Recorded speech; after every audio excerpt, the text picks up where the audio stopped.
Amis internautes, bonjour et bienvenue sur Sport Plus, votre hebdomadaire sportif sur ESAE Télévision. Ce matin, on se retrouve pour deux rubriques, Actu Hebdo et le décryptage. Dans Actu Hebdo, on parle principalement de la 10e journée de la Ligue professionnelle de football du Bénin. On aura également les informations autour du tournoi UFOA et également d'autres informations sportives qui vont meubler le condensé de l'actualité sportive sur ESAE Télévision dans Actu Hebdo. Dans le décryptage de la deuxième partie, j'aurai avec moi Alessandre Besson et Carles Kitome avec qui nous allons discuter de la 10e journée de la Ligue professionnelle de football du Bénin. On parlera également du championnat national féminin, de la première division, des matchs qui ont suivi après le match d'ouverture de la première journée. On parlera également de la deuxième division qui a abordé également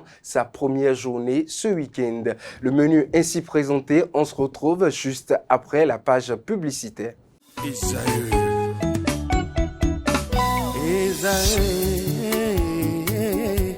Vous recherchez une école de référence pour une double formation universitaire et professionnelle de qualité? Voici l'opportunité à ne pas rater. L'École supérieure d'administration, d'économie, de journalisme et des métiers de l'audiovisuel ESAE vous offre des programmes d'enseignement en licence et en master orientés vers l'emploi qui font d'elle une référence à travers les filières de l'administration générale et territoriale, l'administration du travail et de la sécurité sociale, droit, diplomatie et relations internationales, administration hospitalière, universitaire et intendance, journalisme et métiers de l'audiovisuel et toutes les filières des sciences de gestion. Une seule adresse, www.esae.bj.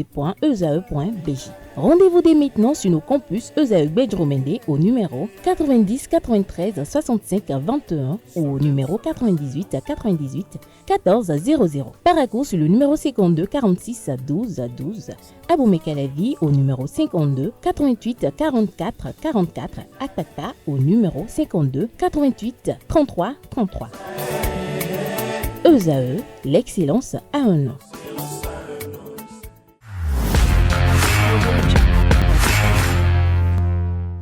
À nouveau, bonjour chers amis internautes. Le condensé de l'actualité, c'est avec Djessou Gogbenou. Djessou Gogbenou, bonjour à vous. Bonjour Naël.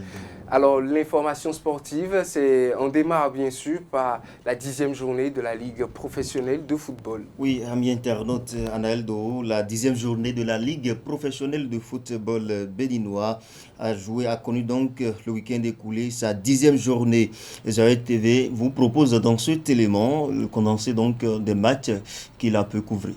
10e journée de la Ligue Pro au Bénin, de beaux jeux dans les pieds des différents joueurs. 11 matchs couverts par la rédaction sportive de ESAE Télévision. Dans le groupe A, déjà entre Dynamo et Boa, le score est resté vierge. C'est tout le contraire entre les Cavaliers et l'équipe dynamique qui a totalement manqué de dynamisme cette journée. Elle s'est inclinée 0 but contre 2 face à son adversaire.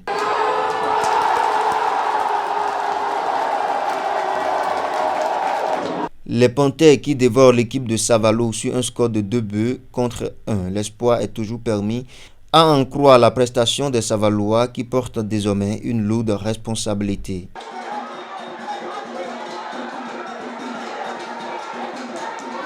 Entre Damissa et Takounen, c'est Damissa qui a damé le pion de son adversaire en inscrivant 2 buts contre 0.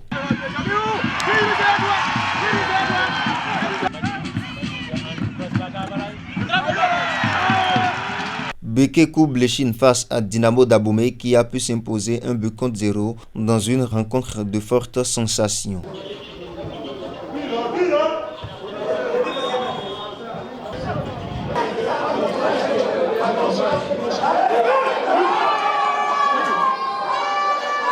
Dans le groupe B, Aspac domine sur une large victoire de 2-0 son vis-à-vis. La jeunesse sportive de Ouida a manqué de réalisme et repart avec désolation. Coton, une fois encore, perd la balance face à Ayema. Oui, 2 contre 1. C'est le score qui a sanctionné la rencontre le plus gradé de la Ligue professionnelle au Bénin, très déséquilibré cette saison.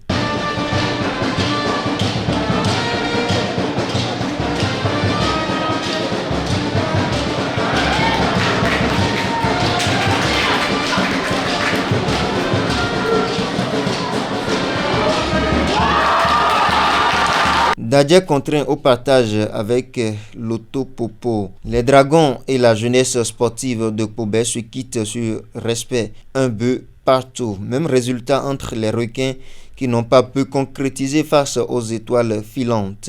Enfin, pour la Sobemap et l'AS Police, les deux équipes se quittent dos à dos sur un score de 1 but partout. Il a fallu attendre les dernières minutes du temps réglementaire pour que l'AS Police s'invite dans le filet de son adversaire avec une belle réalisation de coup de coin exécuté qui trahit la vigilance du gardien de but et se retrouve au fond.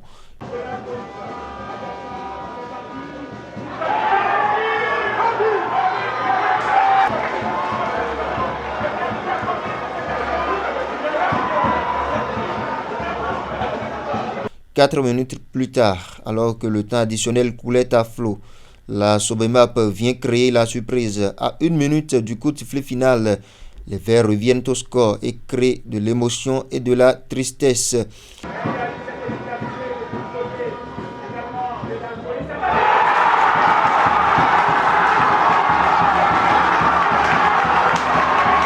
Fin de match, elles repartent toutes avec des points égaux. Dans les autres rencontres, Abeille joue le nul face à Buffle. Les Audio Boys également face à Real Sport, 0 but partout. Asvo s'impose 3 buts à 0 face au Cotonois. Jack fait 2 buts face à Aziza. Nul et vierge entre Bané Gansé et AS Tonnerre. Même résultat entre USS Krake et Sitatunga. Le classement se présente comme suite. Groupe A, Dadje 23 points, Dynamo d'Abomey 20 points, Panther FC 19 points, USS Krake 19 points, Audio FC 16 points, Loto FC 15 points, Espoir de Savalou 14 points, Buffle 14 points également, Banigansé 13 points, Takounen 12 points, Damissa et AS Tonnerre 11 points partout, Abeille 10 points, Bois de Sinandé 9 points, également Dynamo de Parakou compte 9 points au compteur, Beke FC 8 points, Dynamique FC 7 points et Real Sport compte dernier de la liste 4 points. Groupe B à présent, Aïma FC 20 points au compteur, Dragon FC 20 points également, AS Sobimap 18 points, JS de Pobé 18 points, Coton FC 15 points, AS Police 15 points également, USS Kraki 14 points, Adjidja FC 14 points également, Avrancourt Omnisport 14 points, JS de Ouida 14 points, Asvo 13 points, Aspac 11 points, Aziza FC 10 points, AS Cotonou 10 points également, Sitatunga 10 points, Jeunesse Athlétique de Ketou 10 points, Requin 7 points et Étoile Filante 6 points au compteur. Voilà, amoureux du Curon, la quintessence donc des matchs de la 10e journée de la Ligue Pro au Bénin. Prenez du plaisir à nous suivre.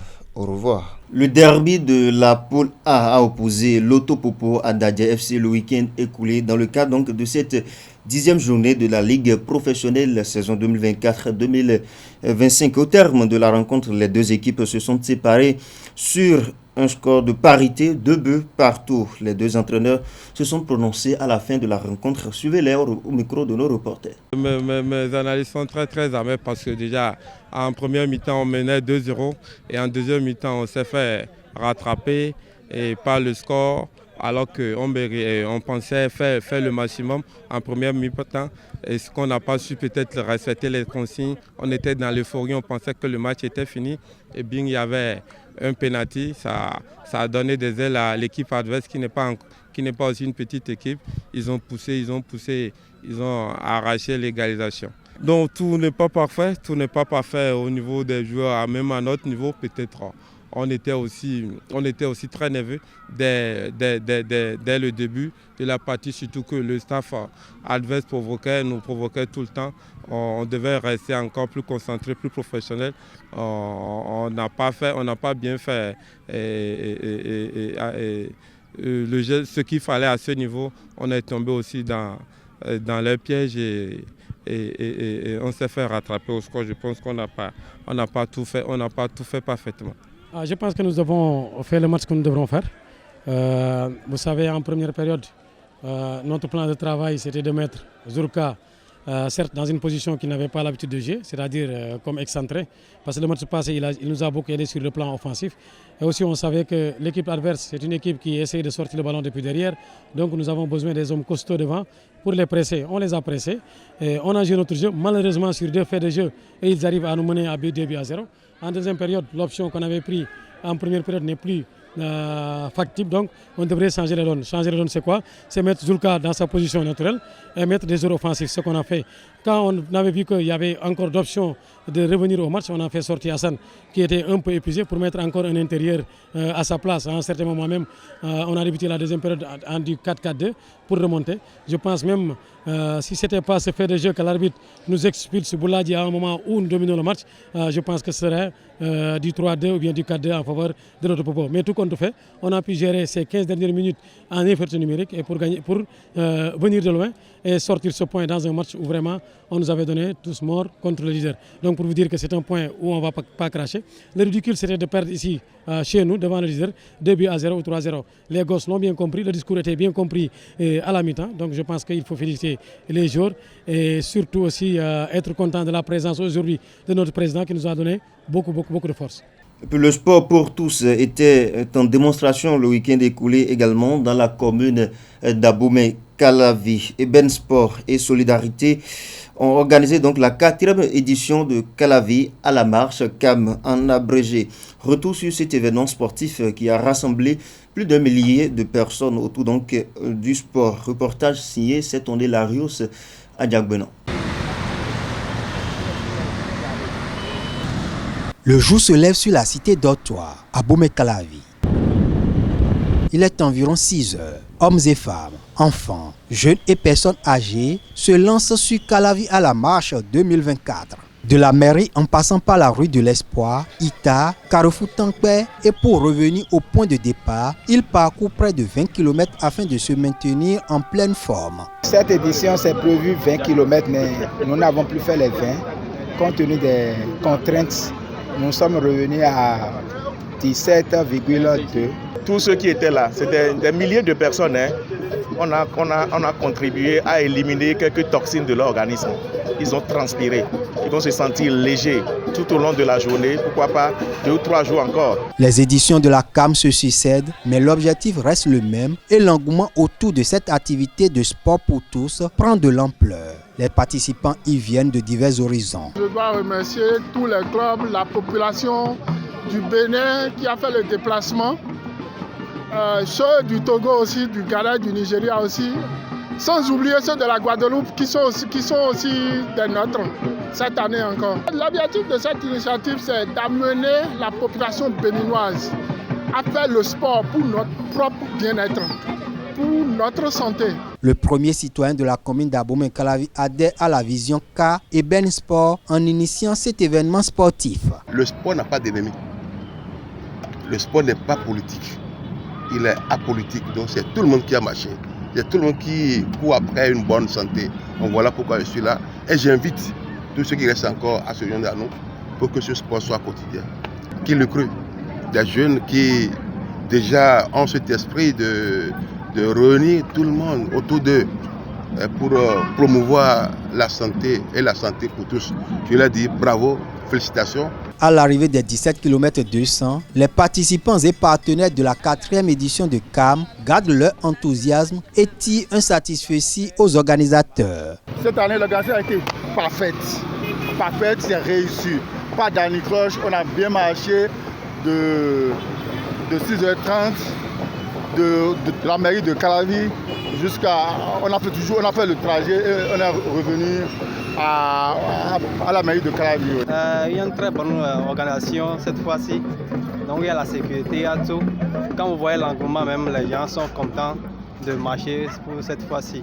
Je suis un petit peu déçue de moi-même parce que cette année, je n'ai pas pu faire la marche pour des problèmes de santé.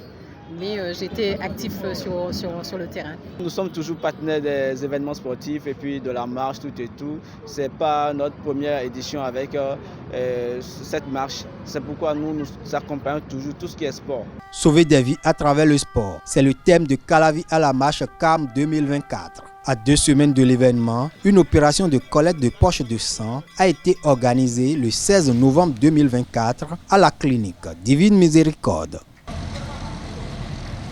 La Fédération béninoise de football a signé en début de semaine, nous étions lundi 2 décembre de l'an 2024, un accord de partenariat avec l'ASBIN à travers sa marque Celtis. C'était au cours d'une cérémonie fort simple qui a été marquée par la présence du président de la Fédération béninoise de football, Mathurin de Chacus, du directeur général de l'ASBIN, Omar Gueyen Diaye, du ministre des Sports, Benoît Dato, des membres du comité exécutif de la Fédération béninoise de football, des membres du CODI, de l'ASBIN, des joueurs de l'équipe nationale et des clubs de la Ligue professionnelle. Très heureux, le président Mathurin de Chacus a salué cet acte qui vient à point nommé pour booster le football béninois. La cérémonie s'est achevée par la signature du contrat avec un contenu couvrant 5 ans pour un financement de 1,5 milliard de nos francs CFA.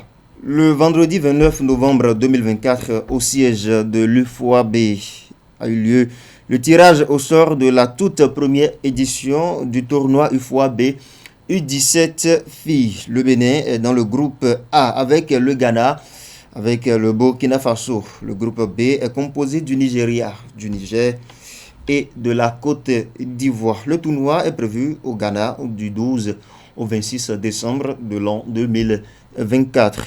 Et parlant de la même actualité, préparation du tournoi UFOAB U17 filles des nations. La sélectionneur de l'équipe nationale U17 dames invite les joueuses présélectionnées dans le cadre du tournoi UFOAB U17 filles des nations à se présenter à l'hôtel Novella Planète de Porto Novo le mardi 3 décembre 2024 à 18h. Les intéressés doivent se munir de leur certificat personnel d'identification, CIP en abrégé, de leur acte de naissance sécurisé et du passeport. Il s'agit entre autres des joueuses suivantes: Eda Fasila Saizono Larissa Parus de Chamouman, Rukayatou Adia de Yessoufou Mustalariatou, voilà, de Yessoufou Mustaliratou, voilà, de Vihunde Estelle Maouton, de Amonsuga Chancel, de Alassane Assanat, de Ebideo Gracias, de Chili Koubounou Rosaline, de Yokosi Daria, de Boukari Zoué Batou, de Penzou Kemi, de Lokosu Hermione, de Wenupo Tokpe, de Azonko Marina, de Mpo Priska, de Dangui Nazifatou, de Poton Kassila, de Awenan Mouibat, de Sewovon Agnès, de Gandono Romaine, de Kevi Diane, de Akpaki Osnel, de Tchabi Bissola, de Vi Hondé Maoutin Grasse, de Adjovi Belvina, de Kouta Maman Ismat et enfin de Label Rushmen Echo. Il s'agit donc des 30 joueuses convoquées pour cette compétition. Le Bénin sera fièrement représenté à la 51e édition du championnat du monde de pétanque qui se tiendra à Dijon, emmené par le sélectionneur Thierry Baba Beto. L'équipe béninoise affiche une composition de haut niveau avec Bio Marcel qui est donc présent, de Bétaglé Marcel, de Agoncan Emmanuel et de Roland Fabo. La délégation a quitté Cotonou dimanche dernier avec l'espoir de se hisser parmi l'élite mondiale de la discipline pétanque. En renfort stratégique, Viviane Zinvidjor, en officier de réserve, rejoindra le groupe pour la dernière phase de préparation en France. Ce mondial constitue une opportunité unique pour le Bénin de briller sur la scène internationale. Entre la précision tactique de ces joueuses et une préparation minutieuse, l'équipe s'avance avec détermination pour défier les plus grandes nations. Dijon 2024 promet d'être le théâtre d'un défi palpitant pour ces ambassadeurs de la pétanque béninoise. Nous leur souhaitons, Anaël Do, bonne chance donc dans cette compétition. Très bonne chance pour l'équipe béninoise dans cette compétition mondiale. Merci à vous, Djesougo Gwenou. Chers amis internautes, on passe à présent au décryptage avec nos deux invités.